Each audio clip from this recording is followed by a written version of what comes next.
everybody. This is going to be episode 14 in caring for your carpet pythons, but really this series can be related to all species of snakes, and I know that they're all very different in husbandry, temperaments, but I have a great belief that if you put the time in with them, it doesn't matter the species, you should end up with a very well temperamented snake. So I'm going to go a little bit more into that brain thinking of a snake today. I've kind of let you know all that general basic level of caring for your snakes, and you know my life with my snakes goes much deeper than that. All that I've told you is all very important, but this is equally as important for your snakes as well. So you probably, I'll spin you around because I have got it on a tripod at the moment, but Lily, you know, she wants to come on out, and you all know that's very much Lily. But why is that Lily? Why does Lily want to come out? Why does she demand to come out pretty much every day? You know, it's because of the time that I've spent with her, the safety, the security that I've provided for her in her life is why she wants to come out. She knows me. She knows I'll take care of her. She also knows I've created a space for her to be able to come out and enjoy out of her enclosure, not just inside the enclosure. So that's what this video is about. That trust, that bond, and everything that we do for them, apart from that general basic care that they do need. But they need this too. And I won't be able to ever say it enough to everybody, just how important this aspect of their life is to have with them and to allow them to have. It's, to me, as important as the food and the water and the heat that they get. So I'll get Lily out, and I'm going to try and, you know, just sort of keep her here with me for a little while. So instead of you just watching her go on up and go and climb on up to her space where she wants to go, I'll try my best. I don't like to force my snakes to do very much of anything if I don't have to. I like them, and I've done a video about giving your snakes freedom and when to do that. And of course Lily is absolutely at a stage in her life where freedom is applicable to her. She's a big girl, she knows where things are, she knows where to go, all of that stuff. So she's very much used to that. But we'll get the door open and get Lily coming on out.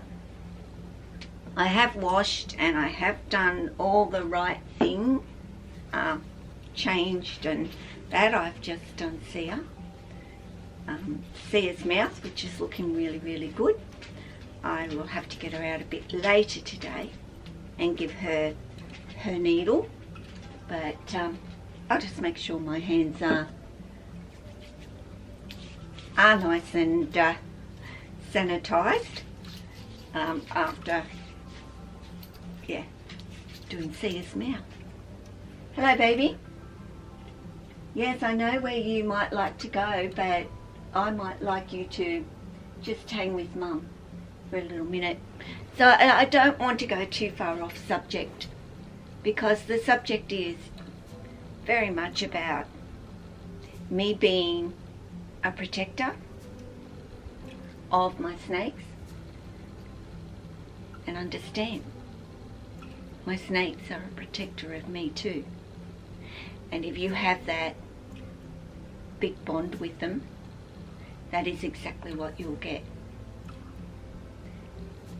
Lily, Jack, you know, when we're outside, you might see them toddle off and go and do their thing.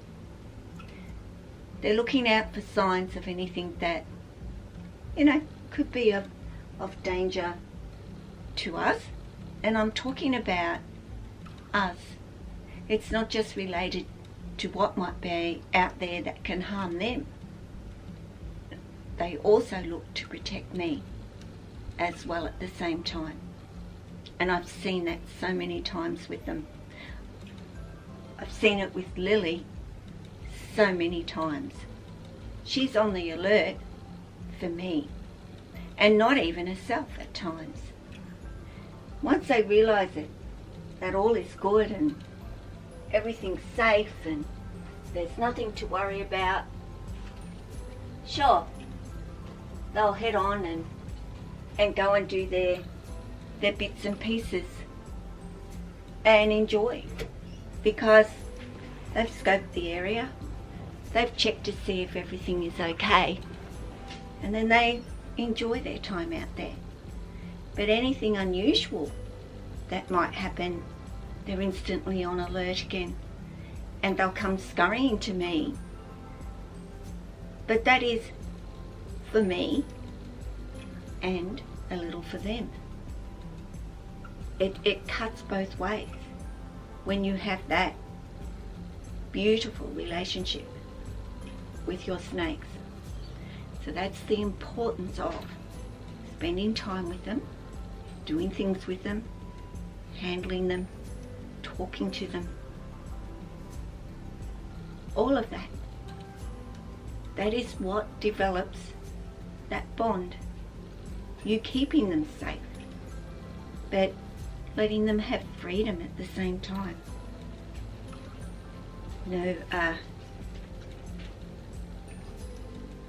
If you want, everybody says they want a Lily, for example, because of her personality and who she is. You can have it. Absolutely, you can have it. But you've got to put the time in with them. And I've said in previous video, 6 months. 6 months of really putting in the time is all that it really takes. That's 6 months of consistency. 6 months of observing them, of watching them, seeing what they like and what they don't like. It is time. And I know, for a lot of you who have, those 50 or more snakes, you just can't do it. And I understand that. I wish that you could and were able to put the time in with them, as I'm able to with my snakes, because you would just see such a different side to them than what you see right now.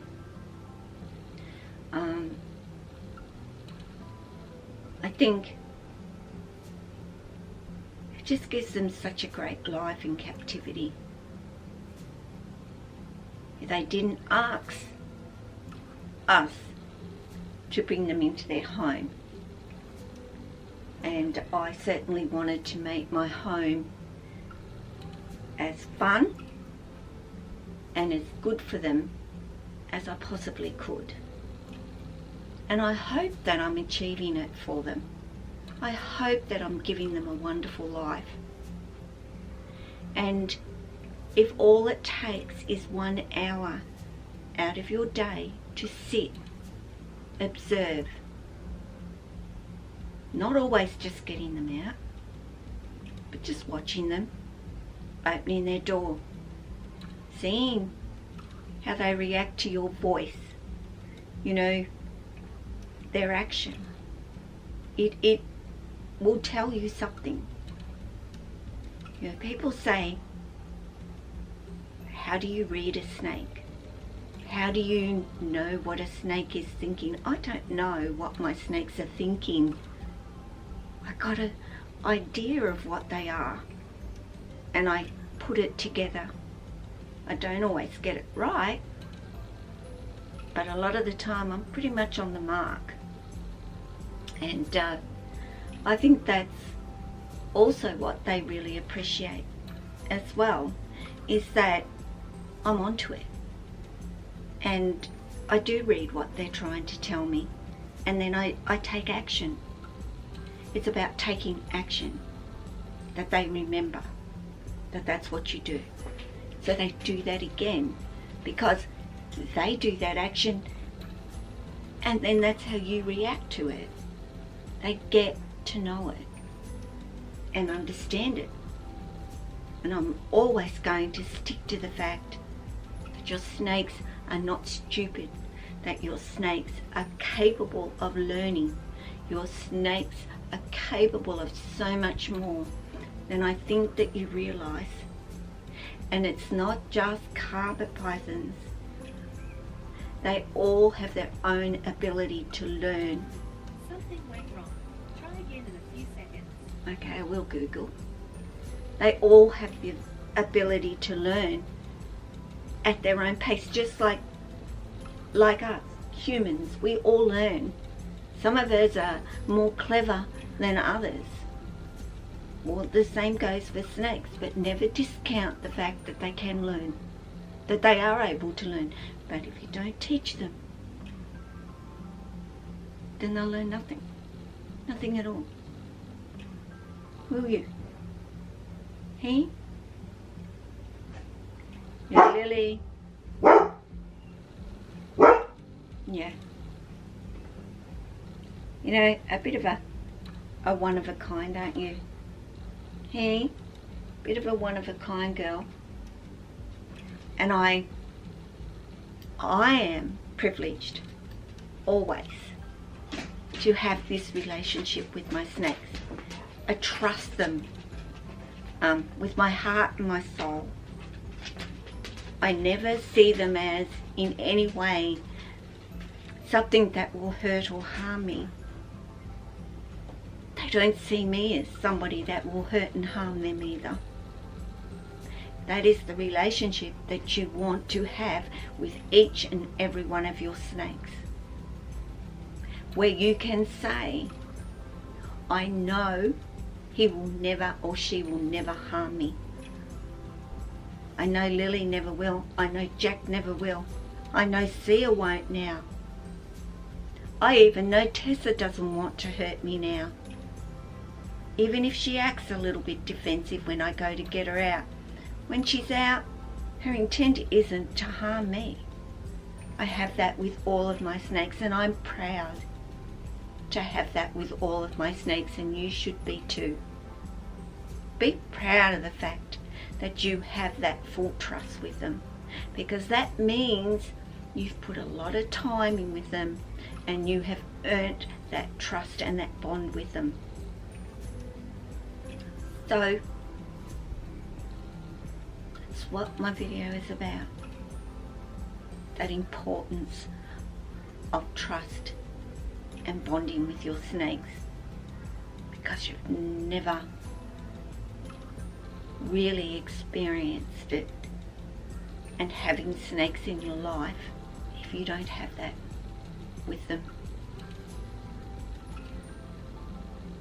So guys, take care of yourself, your family, your friends,